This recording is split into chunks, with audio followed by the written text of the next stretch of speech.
कुछ लोग कहते हैं कि यह फिल्म ऐसी है जिसमें गंध महसूस होती है। निर्देशक ने 17 टन मछलियों और जानवरों की लाशों से सड़क भर दी, हजारों पुरुषों और महिलाओं को बुलाया और अंत में एक भव्य दृश्य दिखाया जिसमें हजारों लोग थे। लेकिन जो मुझे सबसे ज्यादा हैरान करता है वह यह है कि पूरी फिल्म का केंद्र इत्र है, फिर भी इसमें बदबू का एहसास होता है। जब इस फिल्म का जिक्र होता है तो अधिकतर लोग मानते हैं कि यह सिर्फ एक बोल्ड और कामुक फिल्म है, क्योंकि इसमें फिल्म इतिहास का सबसे बड़ा अश्लील दृश्य दिखाया गया है। हालांकि इस फिल्म को भले ही वयस्क श्रेणी में रखा गया हो, लेकिन इसका प्रभाव इतना गहरा है कि यह इतिहास में अमर हो सकता है।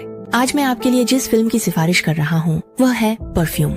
सन 1738 का पेरिस बिल्कुल भी रोमांटिक नहीं था। शहर में हर जगह कचरा फैला हुआ था और महामारी ने कहर बरपा रखा था। शहरवासी शौचालय का मल मूत्र सीधे दूसरी मंजिल से सड़क पर फेंक देते थे, जिससे पूरे पेरिस में बदबू फैली रहती थी। और उस मछली बाजार के पास, जहाँ से मछलियों और सड़न की बदबू आ रही थी, एक महिला दर्द से कराहती हुई जमीन पर गिर पड़ी। वह जोर जोर से सांस ले रही थी और पानी की आवाज के साथ उसने अपना 5वां बच्चा जन्म दिया। क्योंकि पहले के सभी बच्चे मृत पैदा हुए थे, इसलिए इस बार भी उसे कोई उम्मीद नहीं थी। वह बस सुन्न होकर शार्क के चाकू से उस नए जीवन को जोड़ने वाली नाल काट देती है। बेचारा नन्हा बच्चा, जिसने अभी दुनिया को एक नजर भी नहीं देखा था, उसे कचरे के ढेर में फेंक दिया गया। लेकिन इस अनचाहे और उपेक्षित शिशु में जीवन की अद्भुत जिजीविषा थी। उसकी आंखें भले ही अभी खुली नहीं थीं, लेकिन वह पहले ही गंध के जरिए इस गंदे संसार को महसूस करने लगी थी। मछली की बदबू, सड़न की गंध, कचरे की बू, तरह तरह की दुर्गंधें उसकी नाक में भर गई थी। कुछ ही पलों बाद उसने अपनी आंखें खोल दी और असंतोष से रोने लगी। आसपास के लोग रोने की आवाज सुनकर आए और आंखों की दरारों से इस नवजात शिशु को देखा।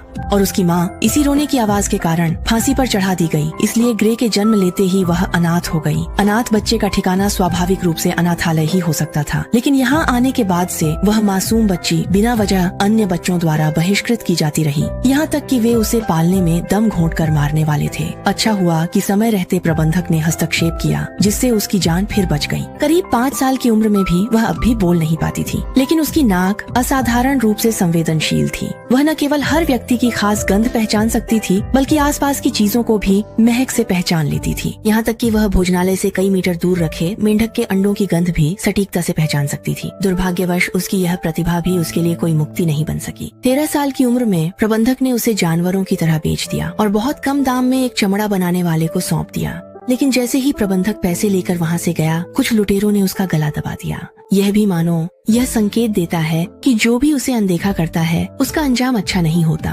उस समय पेरिस में प्रति व्यक्ति औसत आयु 35 से 40 वर्ष से अधिक नहीं थी, लेकिन समाज के सबसे निचले पायदान पर रहने वाली ग्रे चमत्कारिक रूप से वयस्कता तक जीवित रही। एक बार वह चमड़ा बनाने वाले के साथ एक कस्बे में गई, तभी उसे पहली बार एहसास हुआ कि गंधें कितनी विविध हो सकती